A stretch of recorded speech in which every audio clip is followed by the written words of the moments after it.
Amigos, y continuamos con más de nuestro espacio. Y tenemos en esta parte de nuestro programa como invitado a Carlos Mendoza Potelá. Él es economista, investigador petrolero, profesor de la Universidad Central de Venezuela y también fue embajador de Venezuela en Rusia y Arabia Saudita, países importantísimos en la producción petrolera internacional. Los saludamos. Carlos, bienvenido, buenas tardes. Muchas gracias por la invitación, Maripena. Buenas tardes. Encantada de conversar contigo. Carlos, hemos visto un trabajo que has estado realizando sobre la historia petrolera venezolana y quisiera que nos hablaras de eso, porque me parece muy interesante analizar el petróleo no solamente desde el punto de vista de la coyuntura del día a día, sino también verlo en esa perspectiva histórica que tú das analizando 5 décadas de historia petrolera en nuestro país. Bueno, porque es importante, porque hace 5 décadas exactamente, Venezuela llegó al pico de su producción, al pico al que no volvió más nunca. En 1971 se produjeron 3.708.000 barriles diarios y de allí en adelante comenzó la caída. Una caída esperada porque Venezuela estaba sacando petróleo desde 1917 masivamente y se convirtió en el sitio de donde las transnacionales extraía más petróleo para exportar. Venezuela fue el primer exportador de petróleo desde 1928 hasta 1960 y tanto, cuando los árabes tomaron testigo. Para que tengas una idea, en 1960, cuando se funda la OPEP, Venezuela producía el triple de Arabia Saudita. La gente piensa que el mundo plano y que es igualito de hace años y sin embargo 1971 también es el comienzo de una declinación inevitable dado el agotamiento de las reservas y también es el comienzo de una época en que nos empiezan a vender un sueño para seguir siendo productores de petróleo, la faja del Orinoco, una faja que las compañías no estaban dispuestas a operar por sí misma porque era muy costosa. Entonces, bueno, esto parece fantasía, pero es así. Inventaron una nacionalización. Nos vendieron una nacionalización con el compromiso de que íbamos a explotar la faja. Y ese compromiso lo comenzamos a cumplir haciendo una cantidad de proyectos y que nunca funcionaron. Aumentamos, desde luego que creamos una nueva capacidad de producción en la faja, pero ahí está, gigantescos gastos y muy pocos rendimientos, y las perspectivas de desarrollo a largo plazo son mediocres. Mientras tanto, dejamos 35.000 pozos en capacidad de producir, los dejamos deteriorar. Hoy estamos produciendo por 14.000, 15.000 pozos de esos que están produciendo a menudo. Es decir, entender el presente. En pocos minutos no te lo puedo, estoy tratando de resumirlo, ¿no? Pero es eso, pues. Disculpa, Carlos, tenemos alguna dificultad en la comunicación cuando hablas, se escucha un ruido, vamos a tratar de restablecer la comunicación para que se escuche bien, porque la verdad es que yo creo que lo que nos está explicando Carlos Mendoza Potelá sobre la historia petrolera de nuestro país es súper importante. Y bueno, me gustaría que lo pudiéramos escuchar correctamente para poder valorar y apreciar y comprender pues todo lo que nos está explicando. Entonces, vamos a intentar retomar la comunicación con Carlos Mendoza Potelá, economista, investigador petrolero, profesor de la Universidad Central de Venezuela, justamente en este tema relacionado con el petróleo. Y además fue embajador de Venezuela tanto en Rusia como en Arabia Saudita. Hoy estamos conversando sobre un trabajo que él acaba de publicar que se titula Política Petrolera Venezolana en 5 décadas. De verdad es un trabajo sumamente interesante que hace una revisión crítica de la historia petrolera venezolana a lo largo de las últimas 5 décadas, y en la entrevista que le estábamos realizando hasta hace unos minutos, pues él explicó eh, la razón por la que habla de las últimas 5 décadas o por qué parte, porque recordemos que la historia petrolera venezolana es bastante anterior. Nosotros ya tenemos un siglo, más de un siglo de historia petrolera.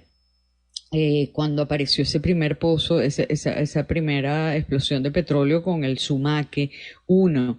Eso fue al inicio del siglo pasado. O sea, ya tenemos más de un siglo de historia petrolera, pero este trabajo que hace Carlos Mendoza Potelá, pues habla de las últimas 5 décadas, y él acaba de explicar la razón de por qué había escogido específicamente estas últimas 5 décadas. Creo que ya tenemos nuevamente en línea a Carlos Mendoza Potelá. ¿Nos escuchas?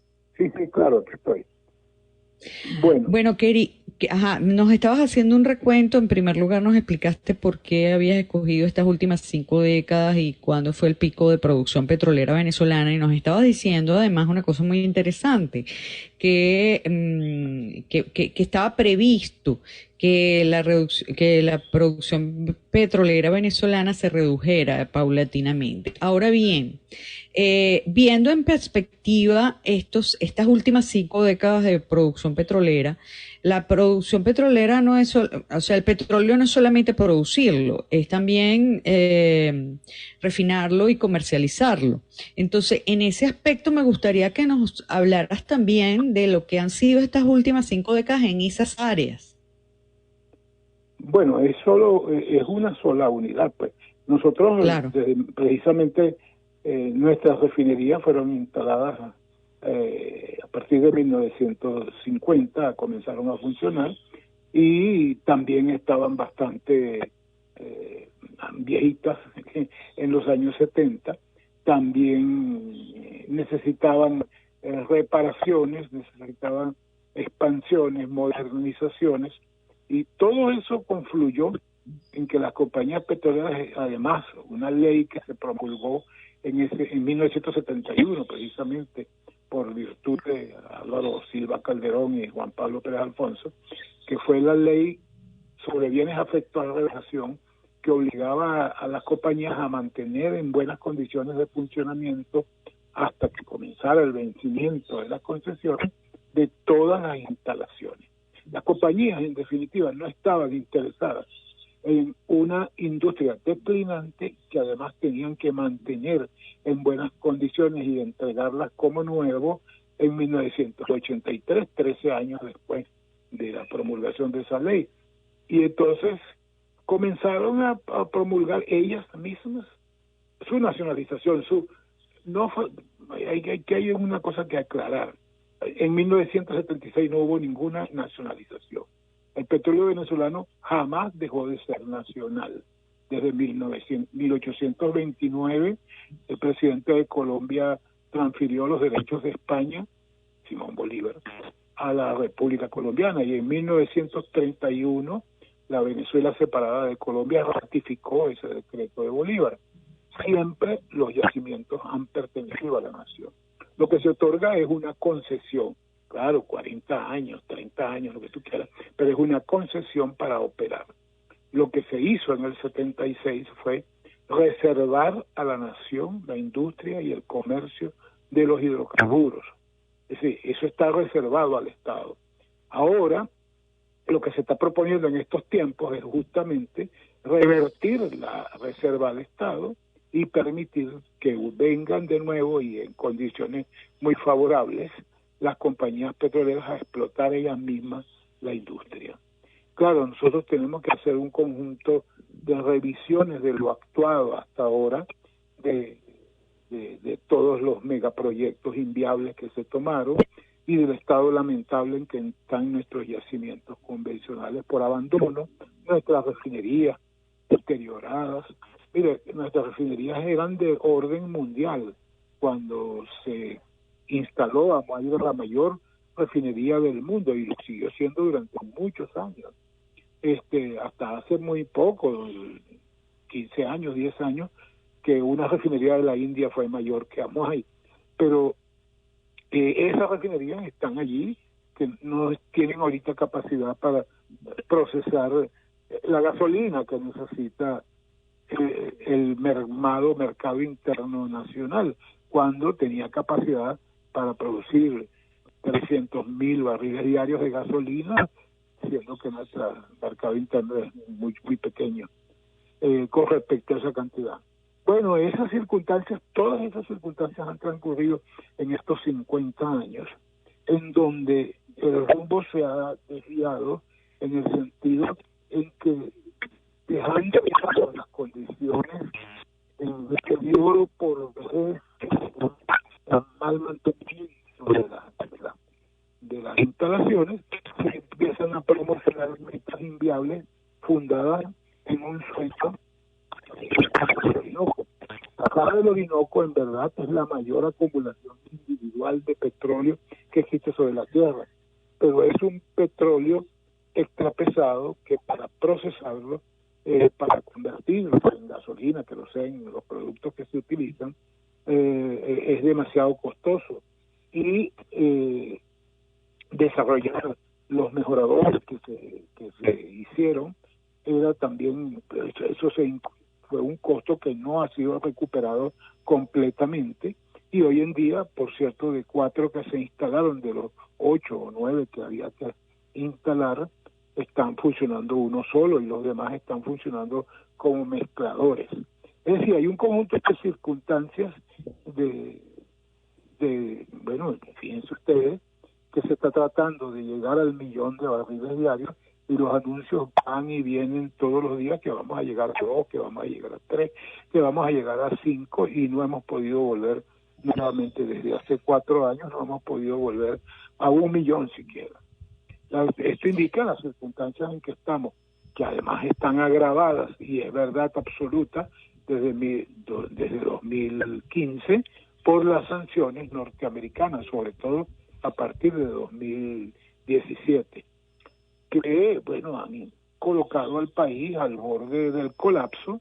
Estamos precisamente como el afroamericano de Minneapolis, con la rodilla del policía en la garganta boqueando, y entonces hay mucha gente, bueno, tratando de buscar cualquier salida, lo que sea, así sea desnacionalizando el petróleo. Por eso repuse ese artículo al que tú te refieres, que es un trabajo de hace 3 años y que lo mandé por las redes, pero que contaba esa historia, pues, de cómo estamos en un estado de desespero tal que comienzan a prosperar todas las propuestas de desnacionalización, de reapertura petrolera, los mismos sueños de los años 90 que tenía Justi y compañía, que era, bueno, convertirnos en una empresa privada, convertir a PDVSA en una empresa privada, y Venezuela volver nuevamente a las circunstancias de simplemente recolectores de impuestos sin ninguna capacidad de control, ni de diseño de producción, ni nada por el estilo. Ya, bueno, muy interesante, Carlos. Te agradezco que hayas estado con nosotros y que nos hayas hablado de estos temas. Muchas gracias. No, gracias a ti por la llamada, como siempre. Amigos, Carlos Mendoza Potelá, economista, investigador petrolero. Él es profesor de la Universidad Central de Venezuela y fue embajador de Venezuela en Rusia y Arabia Saudita.